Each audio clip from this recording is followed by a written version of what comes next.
Hello friends, welcome back to my YouTube channel doctor Sonal NEET coaching classes. आज in today video we have discussion about thyroid gland. आज topic हमारा thyroid gland chapter start है हमारा। 2 video पहले बन चुकी है। पहली वीडियो के अंदर हमने हॉर्मोन्स को कम्प्लीटली पहले देखा कि भाई कौन कौन से हॉर्मोन्स हैं, किए हॉर्मोन्स के बारे में स्टडी की। फिर नेक्स्ट वीडियो के अंदर हमने पिट्यूटरी ग्लैंड के बारे में किया। अब इस वीडियो के अंदर हमारा टॉपिक है थायराइड ग्लैंड। थायराइड ग्लैंड के अंदर हम अच्छे से इसको डिस्क्राइब करेंगे। थायराइड ग्लैंड होती कहाँ है, कैसा इसका स्ट्रक्चर है, क्या फंक्शन करती है, हाइपोसिक्रेशन में कैसी होगी, हाइपर सिक्रेशन में कैसी होगी। Start our video. Let us start our video. Then thyroid gland structure कैसे होती है, बाइलोब स्ट्रक्चर होती है। We have seen in this book diagram. This is ये यहाँ पर क्या है, वोकल कॉर्ड प्रेजेंट है। नीचे क्या है, ये वाला पार्ट है हमारा लैरिंग्स वाला, और लैरिंग्स के साथ में ये हमारे क्या प्रेजेंट है, थायराइड ग्लैंड है। एक इसमें यहाँ पर क्या है, ट्रैकिया है, इसके नीचे ही अटैच विद ट्रैकिया, और एक पतली सी इस्थेमस वो है जो अटैच हो रही है। कनेक्टिव टिश्यू, एक इस्थेमस कनेक्टिव टिश्यू है, थिन फ्लैप साइज का अटैच। इज नेम इज, नाम क्या है, इस्थेमस। ये तो डोर्सल साइड दिखाया हुआ है, और ये वेंट्रल यानी आगे की साइड वाला डायग्राम है। ये पीछे की साइड डोर्सल साइड है, ये वेंट्रल साइड में है डायग्राम में। डोर्सल साइड में इसके अंदर थायराइड ग्लैंड दिखाई हुई है, और इस डायग्राम के अंदर पैराथायराइड ग्लैंड। अब देख लेंगे ये कहाँ अटैच है, ट्रैकिया के पास। It attach with trachea, and इसमें एक थिन फ्लैप होती है जो कनेक्टिव टिश्यू यानी कनेक्ट रखती है उसको, लोब्स को। टोटल कितनी लोब प्रेजेंट है, 2 लोब प्रेजेंट है, यानी बाई लोब स्ट्रक्चर। 2 लोब्स, एक लोब ये है, एक लोब ये, यानी 2 लोब प्रेजेंट है इन थायराइड ग्लैंड। स्ट्रक्चर हमने कर लिया। अब इस लोकेशन कहाँ अटैच है, ट्रैकिया के पास। चलिए आगे करते हैं हम। Thyroid gland is composed of 2 lobes which are located on either side of trachea. Both the lobes are interconnected with thin flap of connective tissue known as isthmus.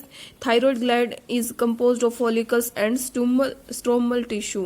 Thyroid gland के अंदर कौन कौन से टिश्यू से बनी हुई है, thyroid gland follicles से और स्ट्रोमल टिश्यू से। इसमें हॉर्मोन्स के बारे में बताया हुआ है, चलिए अच्छे से देख लेंगे। Connected by fine thread known as isthmus, यानी एक थ्रेड की तरह काम करा हुआ जो बांधे हुए हैं 2 लोब को। अब इस डायग्राम में देखते हैं हम। You have seen in this diagram, इसमें 2 सेल्स प्रेजेंट है, एक तो लार्ज वाली है, एक स्मॉल वाली है। जो लार्ज सेल है उनको हम फोलिकुलर सेल, जो लार्ज सेल है उनको पैराफोलिकुलर सेल बोलते हैं। लार्ज सेल को क्या बोलेंगे, पैराफोलिकुलर। और एक स्मॉल सेल्स यानी छोटी वाली सेल है, बड़ी वाली सेल है। बड़ी वाली सेल का तो नाम है पैराफोलिकुलर, छोटी वाली सेल का नाम है फोलिकुलर। नेक्स्ट इस्थेमस, ये हम देख रहे हैं यहाँ पे, ये थायराइड ग्लैंड है। ये 1 लोब 2 लोब बाइलोब स्ट्रक्चर है, बीच में एक थ्रेड की तरह काम कर रहे हैं। इट्स नोन एज इस्थेमस, यही it's connective tissue. 2 cells present, smaller हमारी फोलिकुलर सेल होगी, लार्जर कौन सी होगी, पैराफोलिकुलर सेल्स होंगी।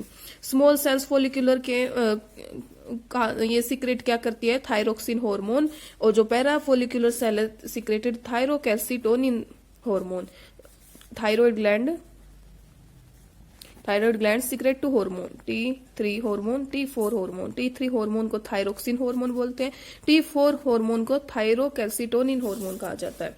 अब हम डिटेल में पढ़ेंगे स्मॉलर फोलिकुलर सेल के बारे में। स्मॉलर फोलिकुलर सेल क्या है, सीक्रेट होती है थायरोक्सिन से, और ये बनती किससे है, एमिनो एसिड और आयोडीन से मिलकर क्या बनता है, थायरोक्सिन। स्ट्रक्चर कैसा होगा, ये नेचर में कैसे होगी, पोलीमोर्फिक होगी। पोलीमोर्फिक के अंदर ये यानी 4 टाइप में मिलेंगी, T1 T2 T3 T4। 1 से पता चल गया, 1 को हम क्या बोलते हैं साइंस में, मोनो। और थायराइड में आयोडीन का फंक्शन होता है, तो मोनो आयोडोथायरोसिन इनका दूसरा नाम है। T2 is another name as diiodotyrosine. First T1 का तो हमारा क्या नाम था, मोनो आयोडोथायरोसिन। T2 का है डाई आयोडोथायरोसिन सेकेंड नेम। T3 का है ट्राई आयोडोथायरोसिन या थायरोक्सिन। 4th T4 का टेट्रा आयोडोथायरोसिन। T3 मोर स्टेबल होता है T4 से, T3 is more stable then T4। दो इम्पोर्टेंट पॉइंट हैं, ये याद जरूरी करने हैं। हर दिन हम 120 माइक्रोग्राम आयोडीन लेते हैं थायराइड से, और थायराइड के द्वारा ब्लड से लेते हैं, यानी ब्लड में थायराइड के द्वारा आयोडीन की कितनी मात्रा लेते हैं हम, 120 माइक्रोग्राम या मिलीग्राम। ये तो हमने देखा कि भाई थायराइड से लेंगे। अब ब्लड से हम कितना आयोडीन लेंगे, 200 मिलीग्राम। पूरी बॉडी से ब्लड के द्वारा हम कितना आयोडीन लेंगे, 200 मिलीग्राम, 200 माइक्रोग्राम। फंक्शन, अब जो स्मॉलर फॉलिकुलर सेल्स हैं या थायरोक्सिन हार्मोन है, उनका फंक्शन क्या होता है। फर्स्ट, रेगुलेट करवाता है मेटाबॉलिज्म ऑफ कार्बोहाइड्रेट्स प्रोटीन को। जितने हमारे कार्बोहाइड्रेट्स प्रोटीन हैं उन सब में क्या करवाएगा, मेटाबॉलिज्म करेगा। सेकंड, इट रेगुलेट बीएमआर को हम क्या बोलते हैं, बेसल मेटाबॉलिक रेट, इनको रेगुलेट करवाता है। थर्ड फंक्शन है, इसमें कोलियोजेनिक इफेक्ट होता है, which means that maintain temperature, BP, heart rate. इसके अंदर कोलियोजेनिक इफेक्ट के अंदर हमारा बीपी, हार्ट रेट, टेम्परेचर सब मेंटेन रहता है। कौन सा हार्मोन करवाएगा, ये हमारा थायरोक्सिन हार्मोन, T3 हार्मोन, या इसको अनदर नेम क्या, ट्राई आयोडो थायरोसिन। नेक्स्ट है, आल्सो हेल्प इन मेटामॉर्फोसिस, इसमें हेल्प करवाएंगे ये मेटामॉर्फोसिस देख लेंगे क्या होता है, उनका एग्जाम्पल लेंगे हम।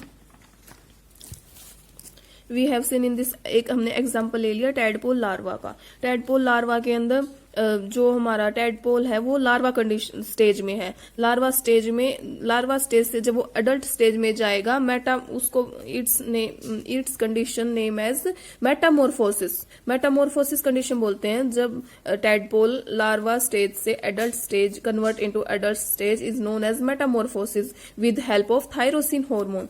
थायरोसिन हार्मोन्स की हेल्प से स्टेज चेंज करता है larva change into adult stage, its with help of thyrosin hormone is known as metamorphosis stage। metamorphosis stage के अंदर कैसा पता चलेगा, अब थायरोसिन हार्मोन ये भी हो सकता है भाई लेवल डिक्रीज हो जाए या लेवल इंक्रीज हो जाए, तो हम देखेंगे कैसी कैसी कंडीशन हो जाएगी। मेटामॉर्फोसिस जब नहीं हो सकता। If larva place in iodine less H2O then thyroxine can not formed.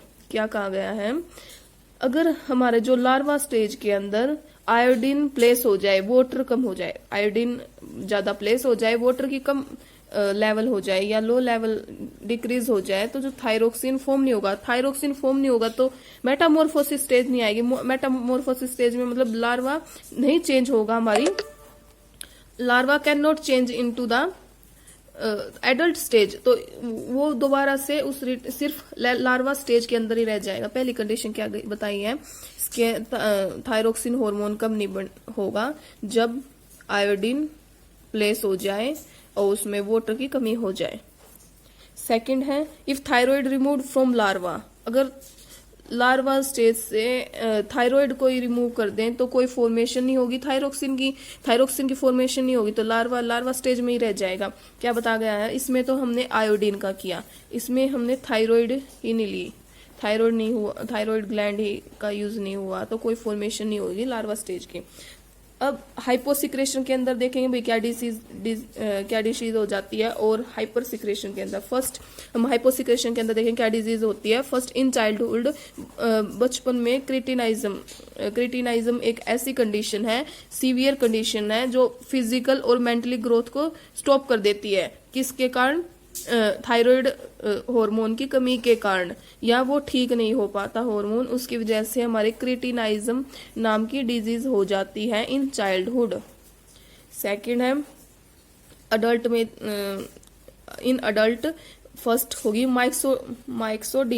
माइक्सोडीमा means it's another name as Gull disease में बीएमआर, बीपी, हार्ट रेट तीनों का लो लेवल रहेगा माइक्सोडीमा के अंदर। या बोल देंगे स्वेटिंग में डिक्रीज हो जाएगी, हाइपर सेंसिटिविटी, कोल्ड होगी और ड्राई एंड कोल्ड स्किन हो जाएगी, और वेट गेन होगा इन माइक्सोडीमा कंडीशन में। Third, simple goitre means iodine की मात्रा कम लेंगे हम, आयोडीन की कम मात्रा लेने से गोइटर हो जाता है। फोर्थ है हशीमोटो डिजीज, जिसके अंदर suicide of thyroid known as thyroid gland, क्या ये क्या है, एक immune system auto immune disorder है। ऑटो इम्यून डिसऑर्डर के अंदर क्या बोला गया है, बॉडी पार्ट खुद ही मतलब रिजेक्ट कर दें, या ये ऐसे है जिसके अंदर हमारी जो ज्यादातर मामलों में आयोडीन की कमी के कारण होता है। किसकी कमी होती है, आयोडीन की कमी के कारण जो हमारे शरीर में थायराइड ग्लैंड है, थायराइड ग्लैंड खुद के खिलाफ हो जाए, इस condition is known as Hashimoto disease. Thyroid gland यानी सुसाइड ऑफ थायराइड, थायराइड खुद ही सुसाइड कर ले, इस कंडीशन को क्या बोलते हैं, हेशिमोटो डिजीज। नेक्स्ट इब हाइपरसिक्रेशन। हाइपरसिक्रेशन के अंदर हमारी डिजीज का नाम है exophthalmic goitre, means that Graves disease. Grave disease मतलब हमारा क्या हो जाए, थायरोक्सिन हार्मोन ज्यादा सिक्रेशन हो इन हाई लेवल। हाई लेवल में सिक्रेशन होगा थायरोक्सिन हार्मोन, तो जो मक्कस है, आईबॉल है ना, वहां पर मक्कस ज्यादा मात्रा में सिक्रेट होना स्टार्ट हो जाएगा। ज्यादा सिक्रेट होगा तो जो प्रेशर ज्यादा बढ़ेगा, प्रेशर ज्यादा बढ़ने से जो हमारी प्रोट्रूड नेट है उसमें आई में प्रॉब्लम हो जाएगी। हाइपोसिक्रेशन यानी एक्सोप्थैलेमिक गोइटर, ये हमारी प्रॉब्लम होती है इन आईज के अंदर। आईज के अंदर क्या होगा, मक्कस सिक्रेशन होने की वजह से आई बॉल के पीछे वहां पर प्रेशर ज्यादा इंक्रीज हो जाएगा, प्रेशर ज्यादा क्रिएट होकर आई के अंदर प्रोट्रूड कंडीशन आ जाएगी। नेक्स्ट हम पढ़ेंगे लार्जर सेल। लार्जर सेल को हम प्रोफोलिकुलर सेल भी बोला जाता, या प्रोफोलिकुलर या पैराफोलिकुलर, पैराफोलिकुलर सेल्स क्या सिक्रेट करते हैं, कौन सा हार्मोन सिक्रेट होता है यहाँ से, थायरोकैल्सिटोनिन सिक्रेट होता है। थायरो का मतलब थायराइड, थायराइड ग्लैंड, कैल्सिटोनिन यानी कैल्शियम लेवल को मेंटेन करता है हमारा thyroid gland. In with help, इसमें कौन सी सेल प्रेजेंट होती है, प्रोफोलिकुलर सेल। ये क्या है, एक एंटागोनिस्ट है पैराथ हार्मोन का है, जो पैराथायराइड हार्मोन है उनका एंटागोनिस्ट में फंक्शन करेगा। फंक्शन क्या है, कैल्सिफिकेशन हो जाएंगी बोन्स के अंदर। कैल्सिफिकेशन का मतलब होता है accumulation of calcium salt in body tissue. Body tissue के अंदर जो कैल्शियम सोल्ट है ना, उनका एक्यूमुलेशन होना स्टार्ट हो जाना। एक्यूमुलेशन का मतलब है इकट्ठा होना स्टार्ट हो जाना। बॉडी टिश्यूज, जहां जहां हमारी बॉडी टिश्यू वहां पर कैल्शियम सोल्ट एक्यूमुलेट होनी स्टार्ट हो जाती है। नॉर्मली में हम देखेंगे भी जो फॉर्मेशन होती है बोन की फॉर्मेशन में कैल्शियम एबनॉर्मली क्या नहीं हो पाती, सॉफ्ट टिश्यू के अंदर डिपॉजिट नहीं होती। लेकिन इन कंडीशन में एबनॉर्मली सॉफ्ट टिश्यू के अंदर कैल्शियम का लेवल डिपॉजिट होना स्टार्ट हो जाता है, जिसके कारण कैल्शियम कैसी हो जाती है, हार्डन हो, बोन्स कैल्शियम के कारण बोन्स हार्ड होनी स्टार्ट हो जाएंगी और इजिली क्या हो जाएंगी, ब्रोकन होनी टूटना स्टार्ट हो जाएंगी। इसलिए बोलते हैं कैल्सिफिकेशन हो गया। कैल्सिफिकेशन बोन्स में होगा। और डीकैल्सिफिकेशन इन ब्लड में क्या हो जाएगा, डीकैल्सिफिकेशन। नेक्स्ट ग्लैंड हमारी पैराथायरॉइड ग्लैंड। पैराथायरॉइड ग्लैंड के अंदर अब्सेंट फिशेज, पैराथायरॉइड ग्लैंड किन के अंदर अब्सेंट होती है, फिश के अंदर। ये लाइटेस्ट ग्लैंड है। Who is the lightest gland of our exocrine gland is known as parathyroid gland. Third है मेन हार्मोन। इसके अंदर कौन सा हार्मोन, सिर्फ एक हार्मोन होता है, पैराथ हार्मोन। लोकेशन कहाँ होती है, थायरॉइड ग्लैंड के पीछे डोर्सल साइड में ये प्रेजेंट होगी थायरॉइड ग्लैंड की। डायग्राम में देख लेंगे। You have seen in book diagram, this is parathyroid gland। 4 lobes में प्रेजेंट होती है। 4 lobes प्रेजेंट यानी एक पेयर में कितनी 2 lobes प्रेजेंट होंगी, इसलिए हम इनको क्या बोलते हैं, पैराथायरॉइड ग्लैंड बोला जाता है। ये कहाँ प्रेजेंट होती है, थायरॉइड ग्लैंड के बैक साइड में।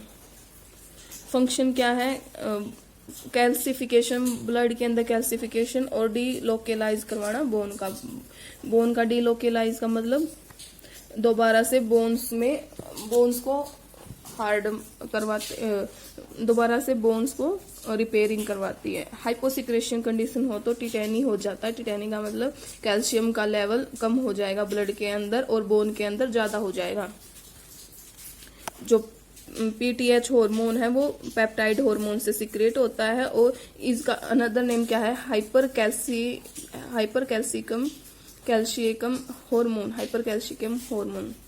यानी हाइपर का मीन्स कैल्शियम का लेवल बहुत ज्यादा होना इन ब्लड। हाइपर सिक्रेशन के अंदर एक हमारी डिजीज आती है, उसके ऑस्टियोपोरोसिस, यानी बोन्स में प्रॉब्लम होना। बोन्स में प्रॉब्लम कैसे होगी? ब्लड का लेवल ज्यादा हो जाए, ब्लड के अंदर कैल्शियम का लेवल ज्यादा हो जाएगा।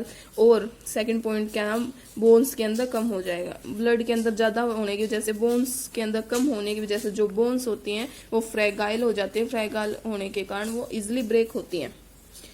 नीट के अंदर एक पहले ये क्वेश्चन आया हुआ है कि जो फीमेल है ना, जो अप टू मीनोपोज कंडीशन में पहुंच जाते हैं। मीनोपोज कंडीशन कौन सी होती है?